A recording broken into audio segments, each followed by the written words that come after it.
Sendo di Barra Dakota to base con differenti progetti nang andando pareu di lanti nostra base con Plaza Franz Dudo Adonis para su fase final.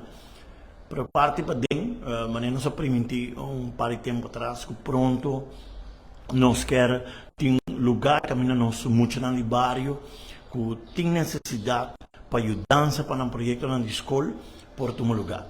Nós também computer camera, caminho que nós está basic agora que está instalando computer na, que pronto em 2 semanas visão tá que sabe que está completamente claro, todo computer up and running e caminho que nós por duna assistência na nossa bobina, que não tem internet na casa, não tem computer, para motivo não que assunto não social, nós quer oferecer isso aqui na bobina de nosso bairro.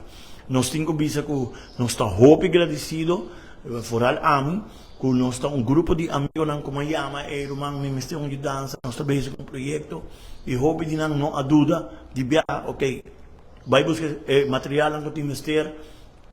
A visão do projeto aqui está de inteiro bestuur, mas é só que está encarregado com full setup, a visão com o que outro, está Glenn Recredo está, que está maestro de parte aqui, docente de matéria aqui, então ela vem com a ideia que ela pinte tinha em sua cabeça mais com a pero agora nós vamos ver que nós está tentando em fase final para o computer câmera completo para nós jovens no bairro. Nós temos uma campanha andando que nós põe pot disponível no centro de bairro, nós põe riba no Facebook também, nosso account number, que estão com essa donação. Me quer para treinar que tudo o que nós está generado no clube, nós está põe back no clube. Pronto, nós vai estar também com esse stilpan completamente grátis para nós muitos não, se nós quer para nós jovens não tem intercâmbio, não somente estudo, para conhecer também o talento através de música, arte, dança, baile, pero inculcar a maioria viaja com o estudo é mais importante.